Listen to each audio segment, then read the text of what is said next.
for most people, the first bill that pertains to our life may be a pregnancy test. And once it confirms this life, then we're going to spend money. And the very last bill that's paid on that life is when you do estate administration, long after the person is gone. So you can imagine that breadth from before birth to after going on. And that journey can be divided into three phases: childhood, working life, and retirement. If you think about childhood, this phase starts at birth. And it runs until the day we move out from our parents' residence. And that's roughly around 25 years for a lot of people. And in financial terms, we say you are a child as long as you're staying with your parents, irrespective of your age. Because financially, you're depending on them. And so this phase covers very many sub-ages. You can think about infancy, toddlers, preschoolers. We can think about teenagers. And finally, we think about young adults. And that's for an entire 25 years. Children are certified consumers. They're not producers. If you make them to become producers, that's called child labor, and that's illegal the world over. This duration is when we are dependent on others, so we will spend our time learning, preparing for the next phase in life. So those who have children, I think you appreciate that there are a lot of money issues that you have to deal with. This is not the children funding themselves. So when we're looking at planning, we look at the adults who have the money. Because if you have the children, you are the one to plan for those children, whether it is their education, it is their Medicare. And it's very interesting. Younger children will get a bit more sick. Teenagers don't get that very sick. Yeah, they may get a broken bone here and there because they're very enterprising, but they actually eat a bit more. But that's their nature. They are growing. That's what they need to do. And if they grow, they will get into the working phase. And we say this phase commences when we move out, when we start to earn money so that we can be able to pay our bills. And this continues for a long time because as long as our body is capable of gainful production, we can call it our working life. And during this phase, we will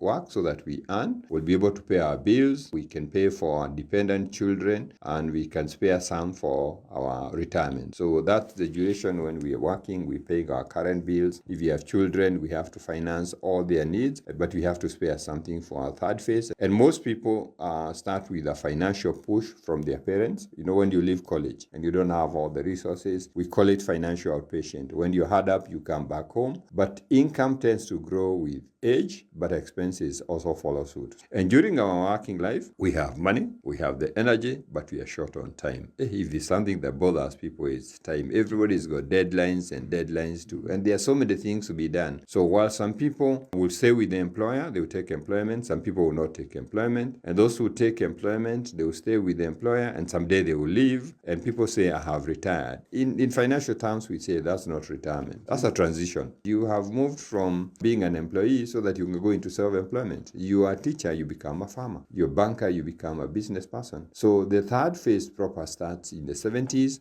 some people older. When the body is actually slowed down, it is not very, very effective. It cannot be able to do stuff. You are a teacher, now you cannot stand for long hours. You are a doctor, your hands are a bit shaking, so you'd have to leave. And during this phase, we are consumers. We actually would consume what we spared during our working life, what we call our investments, if we have any. If we don't have any, then we would have to depend on others. Not a very comfortable position, but now this is when we have to think about the home for the aged or something like that. So we find ourselves in retirement. We have a lot of time. We are low on energy, but we need the money. So we will not be able to generate it because the life is slowing down. So the money has to come from somewhere else. So you can see there are definite three phases: childhood, working life, and retirement. And so we want to now consider the money issues in these three phases, but we want to zero in on every decade so that we can see how do we deal with issues and when we start being gainfully productive. And I think that happens in the 20s for most people.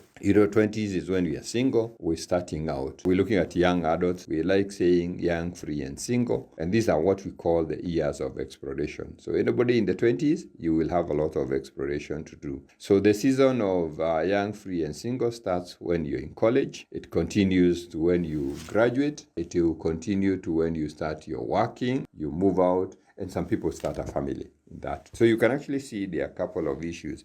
You started as a student. You are dependent on your parents. By the time you leave the 20s, you might have a family. You're actually now having other people depend on you. In the college years and slightly after graduation, we source money from our parents or guardians because we don't have it. We have to do a job search. We have to do interviews. Then they need us to dress differently than how we did in college. Then we find we have to depend on somebody. The first job tends to bring some magic. You know what the magic is? You have your own money now. And it gives you some very exalting freedom. You know, the way you feel, this is mine. You know, I earned this. And it is now possible maybe to move out because I can pay the bills. And if I'm short of funds, I might go back to the parents and ask for support. And here we experiment on many things that money can do at this age. The things we could not afford in teenagehood or the parents did not agree to finance us, now we can. We can be able to do more movies, more theater. You know, we have consumption habits that the freedom of living alone brings around, you know. You don't have to return home early. There's nobody asking. You have the freedom, and that allows you to go for your coffee dates, for your road trips. Those are things that will take your money. During the college years, parents have many things to finance. So if you're a parent and you have somebody who is coming into this age of going into college or even high school, in college, parents have to finance tuition, which is expensive. You have to finance tools that are required, you know, for projects and stuff. The trips that are required, the projects that are there. Sometimes we have to pay for their accommodation. They need to stay in a hostel. Their living expenses, some allowance to keep them going. And you know, if you're a parent and you fail to finance, they will find a sponsor. And obviously there will be negative consequences. So we must plan to be able to support them. And this support will persist until the person takes up the first job or they start a self-sustaining enterprise. And sometimes now with joblessness, that's taking quite a bit of time. And on taking the first job or setting up a self-sustaining enterprise and they earn some money, now they start moving out. And money might be tight, but whatever is available will be used for now paying the bills they were not paying before. So we will find we have bills, we have water bills, we have electricity, we have internet, we have Netflix, we have transport, we have to pay rent, you know, and we still have to spare some. We are young, we want to enjoy. So for road trips, for outings, for movies, for parties and other calls, you know, we have a newfound lifestyle. So we need to finance that. And so taking a job requires maybe some post-college dressing pattern. In college, maybe you survive with t-shirts and jeans. When you come to the workplace, now they want you to have formal wear. Sometimes you need working tools. They might say you need to have some smartphone or something like that. For you to move out, you have to raise some rent deposit, maybe buy some items or furniture, buy some electronics. And in an effort to increase their income, you'll find people in this group, they start investing in their own education. You know, acquiring a professional qualification. I am an accounts clerk. I do my CPA so that I can become an accountant. And that costs a bit of money. It might be going back to do a master's degree. So we enhance our academic qualifications or learn a new skill, and this enables us to earn more. So we need to invest so that we're able to get into that. Now with the increased income, we can focus our money on a few things. So maybe this is the time we might want to buy a fast car or finance further personal development, you know, buy an asset. We can set up an investment portfolio, maybe buy an insurance policy, start a business, you know, join the cooperative, be a member of an investment club. So you can actually see there are many things that we have to do. This is where peer pressure is big. You don't want to miss out. Other people have an opinion. And if the money is not there, we get ourselves unsecured debt. This is when we discover the digital lenders, and there are very many of these digital lenders. Unfortunately, this has caused many people a lot of problems, and to an extent that a lot of people get listed in CRB. They even have no idea what CRB is until they get listed, and then you realize there are many consequences. When you want to go and borrow from a bank, they will decline to lend to you. Sometimes when you go for a job, they ask you for your credit score, and you don't have a good credit score, and that becomes a big problem because of those consequences of borrowing. And that's where sometimes we say interventions are necessary. And because we are growing in years, on the social side, many things are also happening, you know. Young people will get into relationships at this stage, and some of these might result in settling down as a family. And many people get very shocked when they're going through this stage, because sometimes we think it's easy. You will just meet somebody and they will say, I love you, and you settle down. And when you bring it to the attention of your parents, or they complicate life, you know, there are issues around culture that that we need to do. We have to do this rorashio. We will have to do a formal wedding and maybe go for honeymoon. And a lot of people don't even have the means to be able to deal with those things. So if your daughter or your son is getting to that stage and you're a parent, please remember issues around the dowry is not for the child, it's for the parent. And you need to prepare for that, and you need to prepare in good time. You need to understand it is expensive. If they can't afford a big wedding, you can allow them to do a civil wedding or a simple wedding that's not going to cost them a lot of money. So that becomes important for us to plan. So I don't know for my listener whether you're past this point or whether you are planning something around this point, because you can actually see it's a journey, and people in the 20s still have the energy, they have the oomph. So this is the decade we go through. If you go through without building our financial intelligence, our ability to deal with financial matters with ease, then we're doing ourselves a personal disservice, because we're getting exposed to so many things. So enrolling in a structured financial education program and reading books on management of personal finances is the way to go. So if you're in that stage, if you have a child in that stage, you have a cousin in that stage, you have a friend in that stage, tell them if they are not building their financial intelligence, their ability to deal with money matters with ease, they are doing themselves a personal disservice. So when you're looking at financial planning issues that you need to look at this stage, the number one issue is what we call contingency planning. At this stage,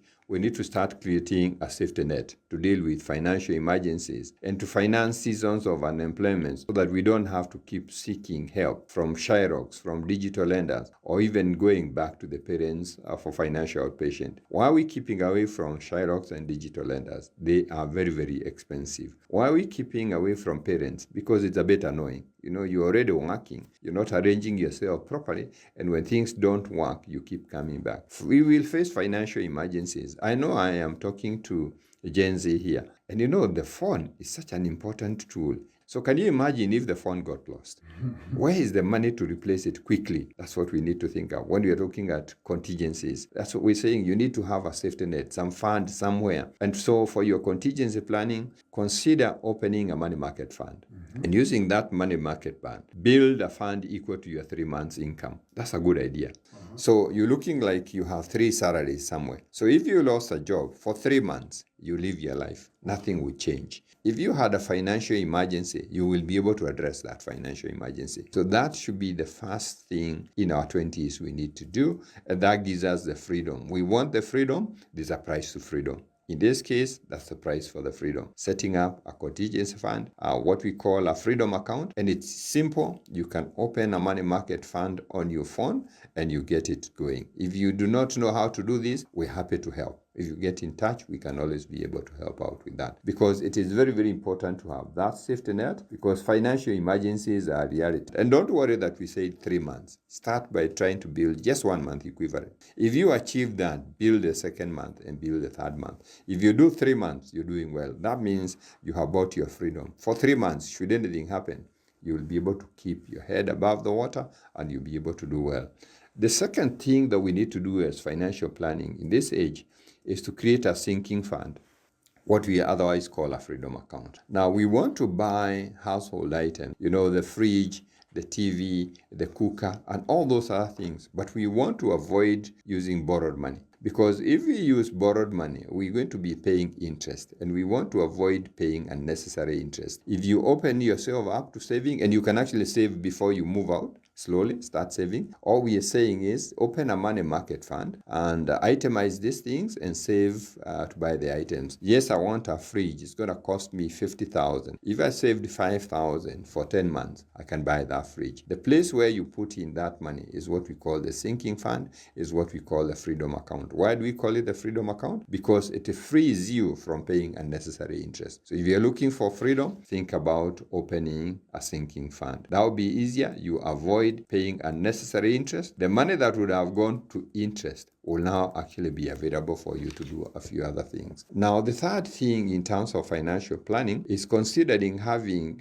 sources of cost-efficient debt. Debt that is not expensive, but debt that is easily available. And this is why we want to recommend you join the cooperative society, you join the SACCO. This way we build our capacity for good debt. We will actually find ourselves not going to the Shyrock, not going to the digital lender, where the cost is very, very high. So we're looking for sources of cost-efficient debt. And you don't have to put in a lot of money. Just start somewhere. Once you start somewhere, with the age, you're going to increase the things that you can do. The other thing, in terms of financial planning, we might need to raise some deposits here. We think ahead. We need to start thinking ahead. We might need to finance our first home or our first car. And if you're going to start our first home or first car, most lenders will ask us to raise a deposit of, say, 10% of the fund that is needed. And that's why we need to consider some of the avenues where we can start raising the deposit. If you've ever thought about owning your first home, whether it's an apartment, whether it's a small place, your government has had you,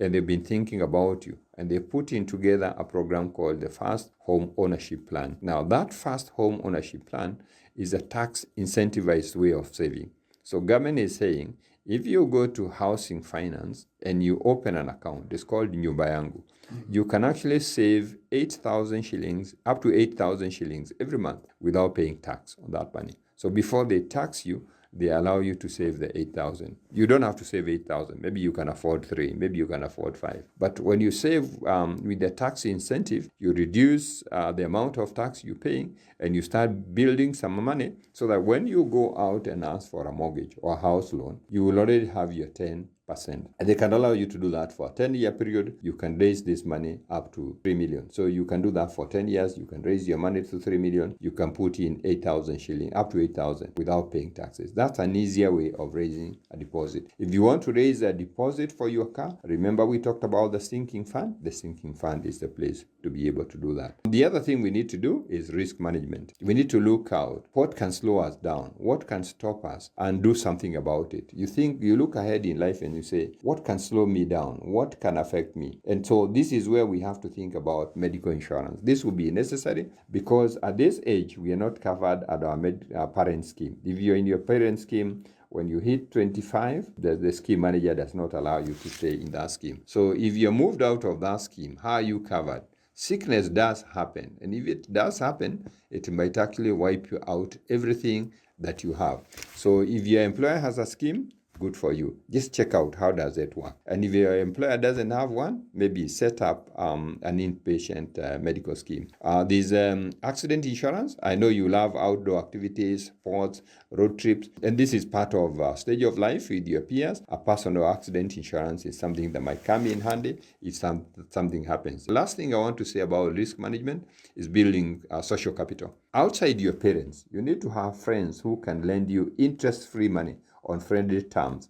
People on a short notice who can give you money. This way you will aid yourself so that you avoid the Shyrock. And if you do that, that becomes a very easy way of handling those things. So think about your friends in the peers. Where can I borrow? And the last thing I want to say is financial education. So please, books.